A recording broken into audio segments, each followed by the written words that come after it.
Olá pessoal, está começando mais um conteúdo exclusivo para vocês, diretamente do Japão, com as principais novidades que aconteceram no país até a data do dia 21 de fevereiro de 2024. Hoje a gente vai falar sobre problemas que vem acontecendo na economia japonesa. Essa recente queda de terceira maior economia do mundo para a quarta maior economia do mundo está dando o que falar.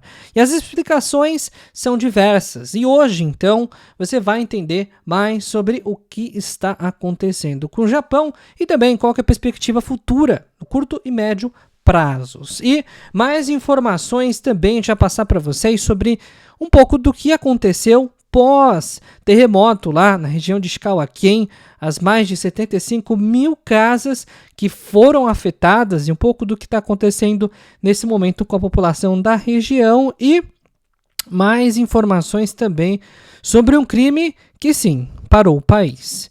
Uma investigação que acontece, um crime que aconteceu na região de Hamamatsu, em Shizuoka-ken. Pois é, região ali próxima também de Kosai e que muitos brasileiros residem e temos brasileiro que potencialmente está envolvido com esse crime. Então, tudo isso e muito mais, já sabe, fica até o final do vídeo e já clica no botãozinho do like aqui embaixo para fortalecer o trabalho, não me canso de pedir, porque às vezes algumas pessoas acabam se esquecendo e é muito importante para você continuar recebendo esses conteúdos diariamente gratuitamente, combinado?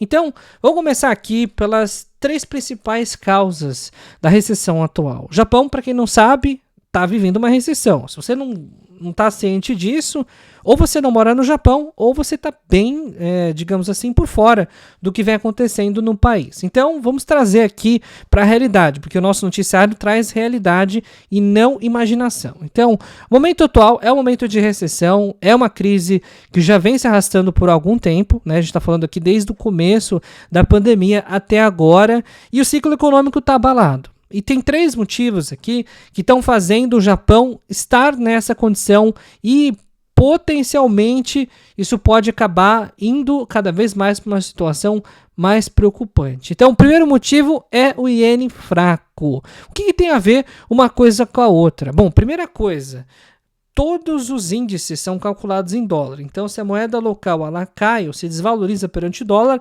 automaticamente a posição total em dólar ela cai. Isso aí é só uma análise sobre a forma como é mensurado. Agora vamos pensar e avaliar as consequências reais aqui. Então, primeiro, com dólar fraco, o que acontece? O consumo interno do país ele passa a ser prejudicado. Por quê? Porque o Japão ele não é autossuficiente na produção de tudo.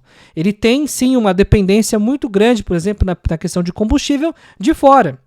A matriz energética do Japão, apesar de ter as termoelétricas que tem sim combustível fóssil para poder produzir mesmo a energia elétrica e também as usinas nucleares, o Japão não é autossuficiente, principalmente na indústria automobilística. E essa dependência, no caso de combustível fóssil, petróleo, por exemplo, derivados do petróleo, acaba influenciando diretamente aonde? No preço, no caso do combustível. Por quê? Porque o barril de petróleo é precificado em dólares. Se o iene desvaloriza-se, automaticamente precisa de mais ienes para poder comprar o mesmo barril de petróleo. O preço da bomba de combustível sobe, porque a gasolina acaba, né, na cadeia de produção, fica ali no final com um valor superior. Né? Isso para poder manter a viabilidade econômica e o funcionamento dos negócios. Então, esse fator, ele já atrai, obviamente, a situação para um cenário desfavorável, né? Por quê? Porque a inflação já se ajusta começando pelo preço do combustível. E, claro, e essa questão da gasolina acaba afetando toda a cadeia de logística. Por quê? Porque isso tem impacto no transporte de mercadorias, seja nos supermercados, né?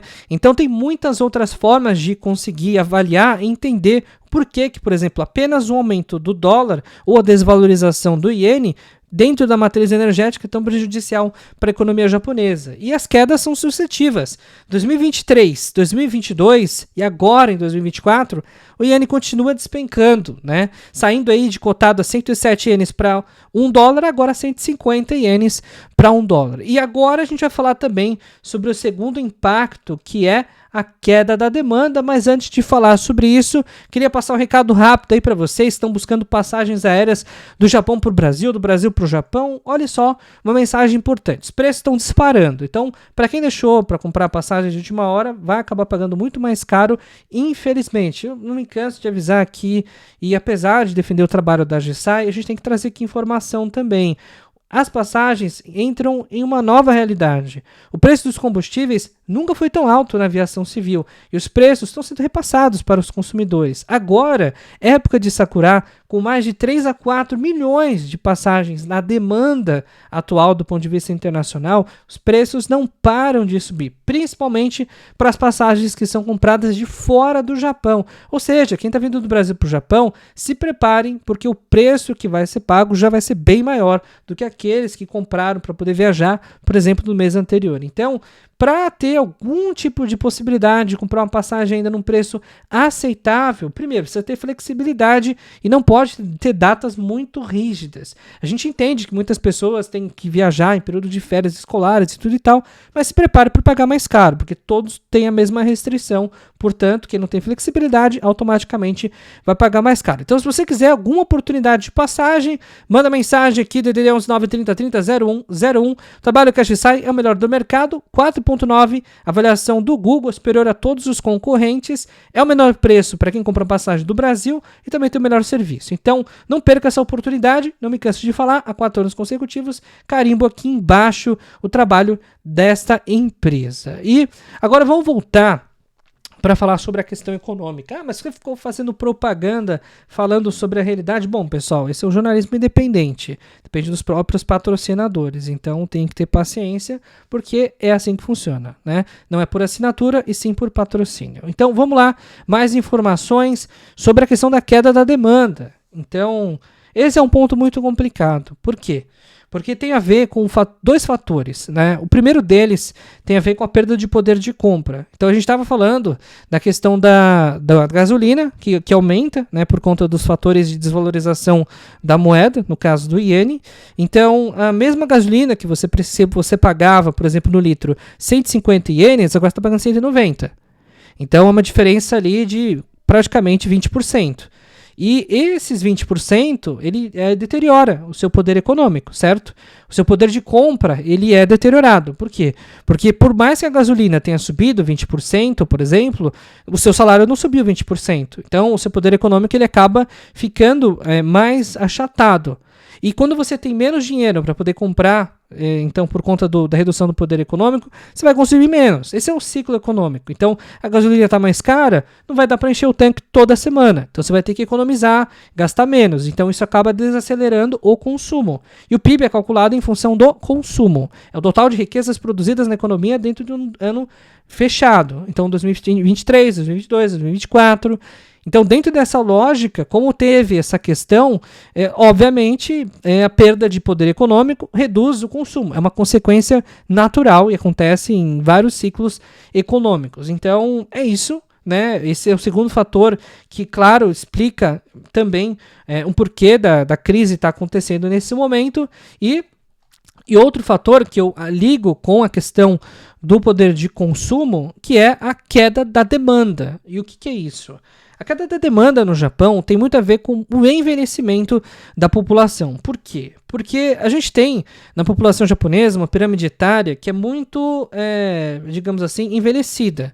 E por conta desse envelhecimento, a gente tem uma situação de que o topo da pirâmide etária está bem concentrado, tem muitos idosos no Japão. Existe um mercado de consumo desses idosos, por exemplo, produtos ficam mais claros para poder explicar para vocês. Fralda geriátrica, por exemplo, assistência médica, outros tipos de medicamentos. Então, é um mercado que gira em função dos idosos. Mas o que acontece todos os anos no Japão? Cerca de 1 milhão de pessoas morrem no Japão todos os anos. E não é por guerra, ou por problemas, ou pelo Covid, ou por nada disso. É mesmo por questões de idade. São pessoas que já passaram da faixa dos 90 anos, já estão na casa dos 80 e que por questões naturais acabam falecendo. Mas essa pessoa, ou esse grupo de 1 milhão de pessoas, deixa de consumir os produtos, mesmo que sejam produtos específicos. Isso gera uma queda do consumo.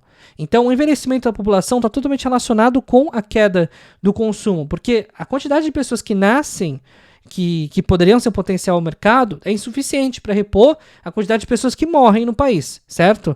E a quantidade de estrangeiros mesmo que entra no país não é suficiente para repor essa queda de crescimento vegetativo, que é basicamente a quantidade de óbitos deduzindo-se a quantidade de nascimentos. Então continua-se com a situação deficitária. O Japão há 30 anos está com crescimento vegetativo caindo e agora negativo. Ou seja, todo ano morre mais gente do que nasce e para repor o consumo que deveria entrar, por exemplo, os estrangeiros, não é suficiente. Então o Japão ele está, sim, numa espiral de queda, digamos assim. E isso é importante vocês entenderem por quê. Porque nesse boletim de hoje a gente está entrando muito no detalhe econômico, né? Inclusive a gente pode falar sobre isso, a gente tem estudo, formação em economia, então são assuntos que a gente entende e pode falar um pouco melhor também. É para você entender que muitas vezes o que se fala do Japão nesse momento, mas é uma recessão, isso aí vai passar, daqui a 3 anos a situação vai ser melhor. Por quê? Por quê? O envelhecimento ele vai deixar de acontecer? Vai existir uma cura milagrosa que vai aumentar a longevidade dessas pessoas para 110, 120 anos? Não vai acontecer isso. Então, no sentido então, do envelhecimento, eu já entendi ainda do consumo. O iene vai se valorizar no curto prazo, médio prazo? Então, é isso que está sendo discutido nesse momento. Por quê?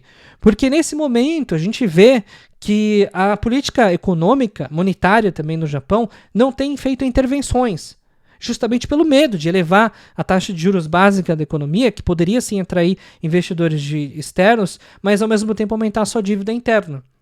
Aumentando a sua dívida interna, o Japão poderia se colocar também numa pressão de longo prazo, né, com mais devedores, mais credores no caso, com relação ao Japão, e também com uma dívida pública insustentável, né, que poderia gerar outras consequências econômicas para o país. Então, a situação atual do Japão ela é muito preocupante, né? E existem várias projeções, inclusive, não estão nesse conteúdo aqui, sobre a queda da população de 30 anos para frente, né? Ou seja, daqui a 30 anos, como que vai ser em 2050, por exemplo. Como é que vai estar a pirâmide etária? E deve cair significativamente. O Japão vai ser um país de menos pessoas. O Japão vai ser um país menor, de fato. Né? Não do ponto de vista geográfico, mas do ponto de vista demográfico. Né? A concentração vai acontecer nos grandes centros urbanos. O consumo ele vai mudar de comportamento, uma vez que a pirâmide etária começa a se rejuvenescer aos poucos. Né? Então, o Japão passa por uma situação diferente e, para muitos especialistas econômicos, é decadente. Né? Então, por esses e vários fatores, a gente não consegue detalhar tudo apenas em um vídeo, até porque a gente tem outras informações para passar no conteúdo de hoje. É importante vocês entenderem que isso está acontecendo e que é uma realidade, né? E uma realidade dura nesse momento que acontece no Japão, né? Então, vamos lá passar mais informações para vocês. A gente teve aí, então, uma estatística rápida sobre os danos causados do terremoto dia 1º de janeiro, 75 mil casas que foram danificadas. Apenas um terremoto de 6,7 graus foi responsável por uma destruição absurda na região de Ishikawa-ken. Claro que 241 pessoas mortas, comparando-se com o que aconteceu em Fukushima há mais de 10 anos atrás, é pouco. Mas os danos causados, os danos potenciais, eram muito consideráveis. Então, é uma situação que mostra a dificuldade que é lidar com essas falhas geológicas que existem, que estão adormecidas em praticamente todo o território japonês, que quando elas acordam, olha o tipo de problema e impacto que elas geram, né? Mais de 44 toneladas de resíduos, de desastres no terremoto aí, já na província de Toyama. Então, são muitos problemas que vêm acontecendo. E falando em terremoto, a gente teve também um terremoto que aconteceu hoje, de 3,9 graus, a 40 km de profundidade, na região de Nanyo, em Ehime. Né? Então você tem aqui as ilhas, Ehime teve um terremoto, foi sentido na superfície com magnitude 3.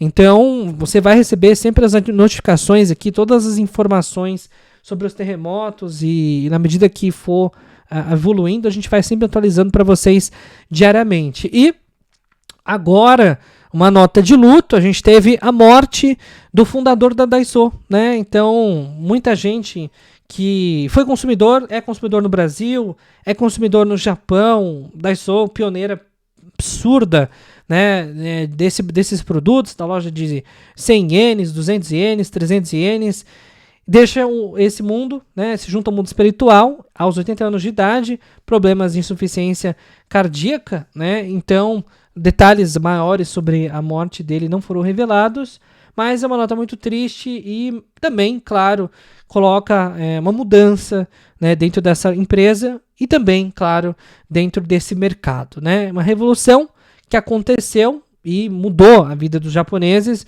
deixando os produtos muito mais baratos e acessíveis, e se espalhou a moda pelo mundo inteiro, né? Um gênio da questão de produtos, fabricação de produtos bons e baratos. Esse infelizmente, foi a história, né? Agora, né, que acabou desta forma pro Yano Hirotaki, né? Então, nossos sentimentos profundos, né, ao fundador da Daiso, uma das lojas mais tradicionais e mais vitoriosas que já existiram nos produtos de 1,99, né, como a gente fala no Brasil, ou no caso 100 ienes, Hyakuen, 200 ienes, 300 ienes, né? E agora, mais notícias sobre esse brasileiro que foi preso por suposto envolvimento no assassinato bárbaro que aconteceu no caso em Hamamatsu, perto ali de Kosai. Um brasileiro junto com outras 4 pessoas foram presas, inclusive acusados ali de um assassinato, de afogar e, no caso, até o mesmo ocultação de cadáver de um japonês, né? E ele, brasileiro, importante ressaltar que ele está sendo acusado desse crime junto com outros 4 japoneses. Então, é uma suspeita ainda nesse momento, né? Esse no caso, não é o brasileiro, mas sim a pessoa que perdeu a vida. E as investigações estão acontecendo. Na medida que forem reveladas, e está circulando o Japão inteiro já essas notícias, a gente vai trazendo aqui para vocês, né? E claro, toda a imprensa tem coberto esse assunto de forma bastante diligente, né? A polícia já tem se manifestado. A maioria dos presos são menores de idade, 17 anos, por exemplo, que a maioridade no Japão são 18 anos, então ainda são menores de idade, né? E claro que esse lago, né, na região de Hamamatsu, está sendo, digamos, a perícia está sendo feita para poder entender tudo o que está acontecendo, e a gente vai passando atualizações para vocês na medida que novas informações forem reveladas. E não podemos deixar de informá-los que a Bolsa do Japão continua se valorizando, uma valorização histórica, perto de 39 mil pontos, e é aquela história, iene desvalorizando, a Bolsa inversamente proporcional vai subir. As ações são uma barganha, e é essa a leitura dos estrangeiros, aqueles que investem, né, no caso, em renda variável. Na medida que o iene começar a se valorizar, a tendência é que a Nikkei 225 volte a cair novamente. E lembre-se, você que chegou até aqui no vídeo e gosta do nosso trabalho e não clicou no botãozinho do like ainda, por que não clicou? Então já clica no likezão aqui embaixo. E você que tem reentry, tá no Brasil, tá buscando uma oportunidade para você poder voltar para o Japão, inclusive com opções de custo zero ou com incentivo de passagem, manda mensagem para cá. Credibilidade é aqui que você consegue. Garantia de colocação que vai te trazer conforto e segurança para poder fazer essa transição para o Japão. Para entrar em contato é muito simples. Manda mensagem no WhatsApp DDD 11 930 30 0101 e aguarde um dos especialistas da GSAI entrar em contato de volta com vocês. Combinado? Então, pessoal, a gente vai ficando por aqui no vídeo de hoje. Até o vídeo de amanhã, porque todos os dias tem muita informação aqui no canal, tudo sobre o Japão. Não perca nenhuma novidade que acontece na Terra do Sol Nascente.